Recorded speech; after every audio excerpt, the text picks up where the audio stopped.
Assalamualaikum warahmatullahi wabarakatuh. Tentang penetapan Idul Fitri yang menjadi diskusi cukup panjang sampai berita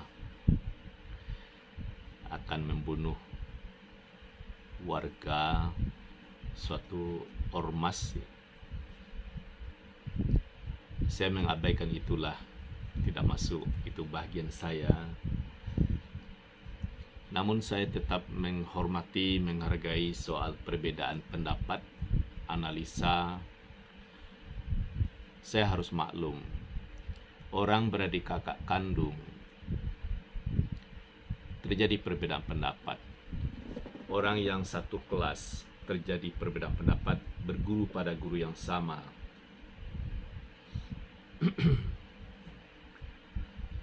Terus dalam menetapkan Idul Fitri 1444 Hijriah, kalau Muhammadiyah hari Jumat tanggal 21 April itu sudah final. Jauh-jauh hari sudah diumumkan dan tidak ada perubahan sampai seterusnya. Kalau pemerintah itu dengan sidang isbat, menunggu harinya, hari Kamis tanggal 20 April ada sidang isbat dengan menghimpun hasil ru'yatul hilal dari 100 lebih titik, ya, 100 titik, lebih dari 100 maksudnya, melakukan ru'yatul hilal. Dihimpun laporannya, ternyata tak satu pun yang melihat. Kalaupun ada melihat, itu akan ditolak karena belum sampai kriteria konsep dari pemerintah. Bahkan Mabims, kesepakatan menteri-menteri agama Brunei, Malaysia, Singapura, Malaysia dan Indonesia, ya, ternyata memang tidak ada yang melaporkan. Maka pemerintah akhirnya memutuskan Idul Fitri itu hari Sabtu tanggal 22 April. Saya ikuti perkembangan terus. Hari Jumat 1 Syawal, Sabtu 2 Syawal menurut hisab hakiki wujudul hilal dari Muhammadiyah. Ahad itu 3 Syawal. Hari Ahad atau hari ketiga, saya dalam perjalanan mengikuti perkembangan media sosial. Ternyata di Bukit Tinggi ada salah satu tarikat disebut Satri, tentu sebenarnya Satriyah, ya. Memang Satriyah juga banyak. Lalu di berita itu saya ikuti gambarnya dan saya percaya, malah baru melihat bulan hari Sabtu itu. Hari Sabtu setelah pemerintah menetapkan 1 Syawal. Artinya tarikat tersebut hari Sabtu itu masih berpuasa, terus melihat hilal. Hilal pun tak tampak, maka digenapkan puasanya menjadi 30. Karena puasa baru dimulai tanggal 25 Maret, ya. Berarti juga lambat 2 hari. Terus karena tak tampak hari Sabtu tanggal 22 April, masih tetap tarawih, besoknya hari Ahad masih berpuasa. Nah, kapan beridul fitri? Baru hari Senin tanggal 24, ya, tanggal 24 April. Berarti sudah hari ketiga menurut Muhammadiyah. Itu dipahami, dimaklumi karena ada konsekuen yang dibangun harus menampak bulan dengan mata langsung, ya, atau mata kepala, mata indera. Kalau begitu dilihat, ada yang beridul fitri Muhammadiyah hari Jumat, pemerintah Republik Indonesia melalui Kementerian Agama hari Sabtu, terus hari Ahad di mana hari Senin itu ada salah satu tarikat, ya. Bahkan sebelumnya ada juga yang berhari raya Rabu tanggal 19 April ya, itu di daerah Jawa, saya tidak catat. Berarti sudah ada yang hari Rabu sebelumnya, hari Kamis maksudnya sudah ada. Ya, berarti beberapa hari terjadi Idul Fitri.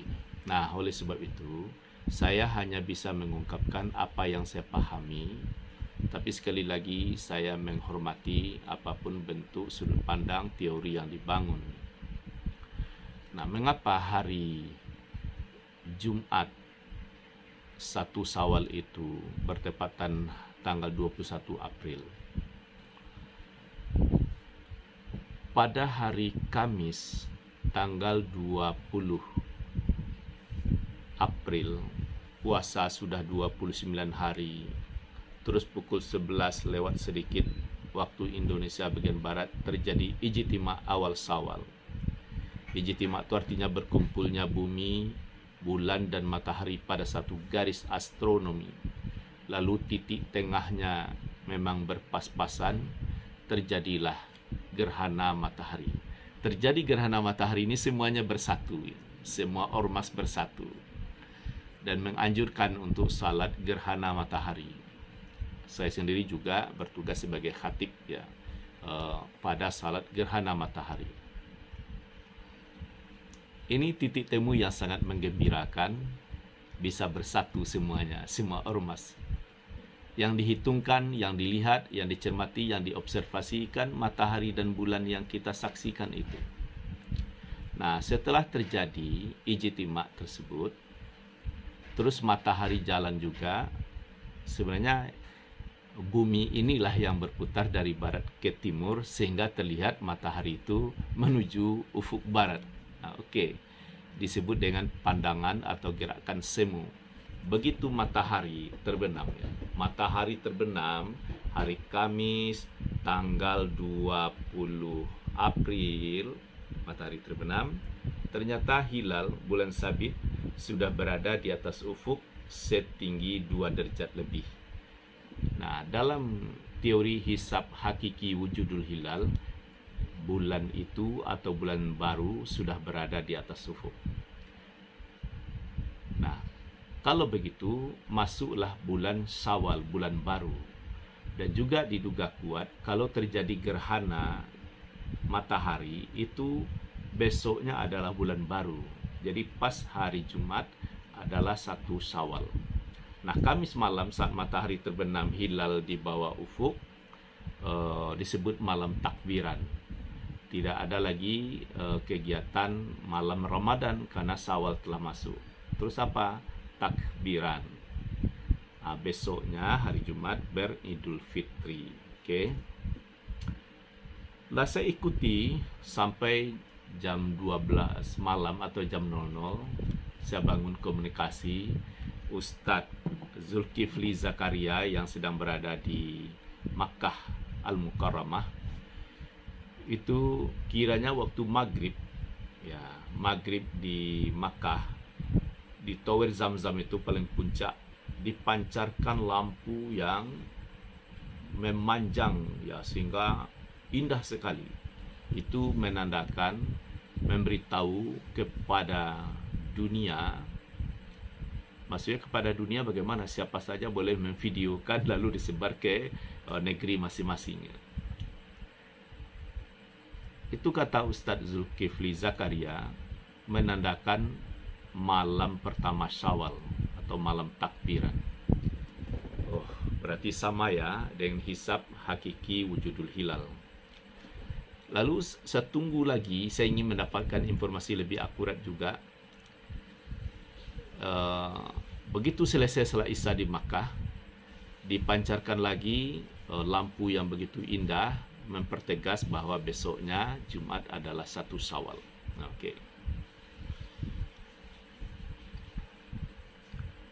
Nah, hari Jumat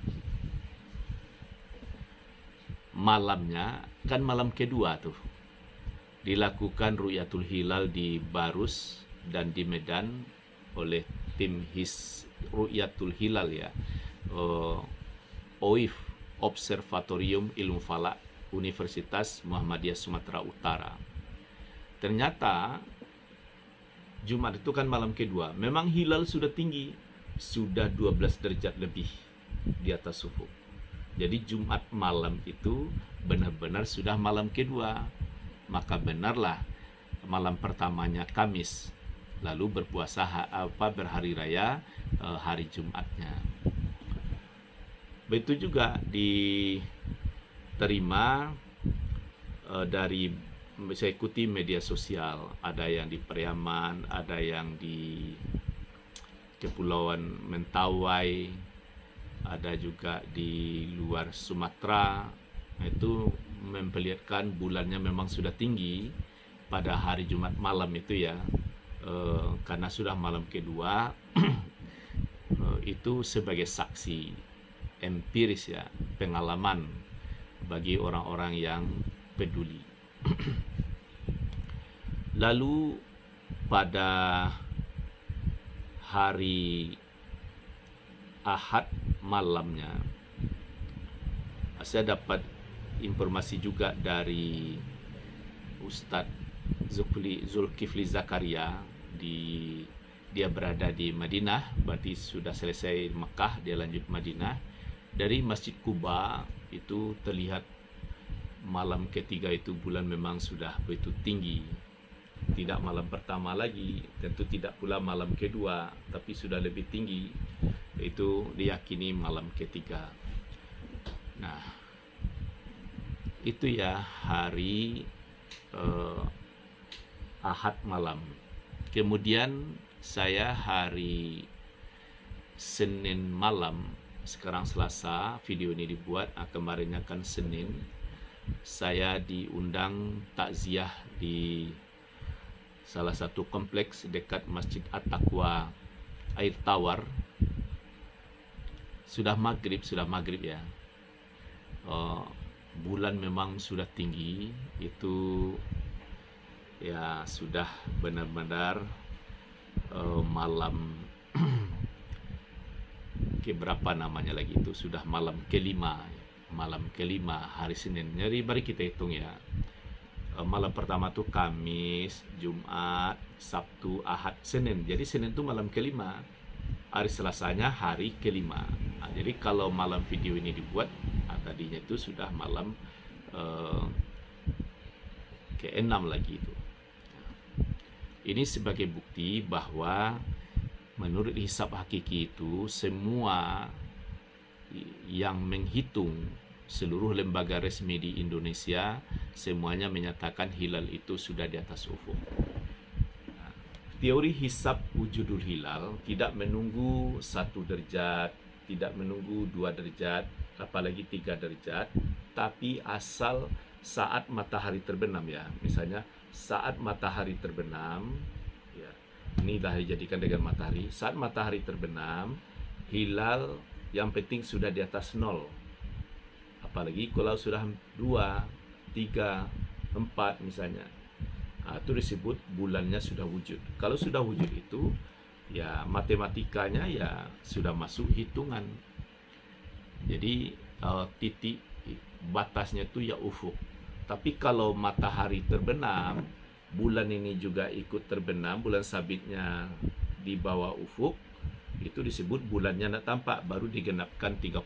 Tapi saat matahari terbenam, hilalnya sudah di atas ufuk, disebut bulan sudah tampak. Maka terpenuhilah hadis Nabi, berpuasalah kamu apabila telah melihat hilal. Berikutnya, berhari raya atau beridul fitri lah kamu apabila telah melihat hilal. Jadi saat matahari terbenam, hilalnya sepakat bahwa sudah di atas ufuk.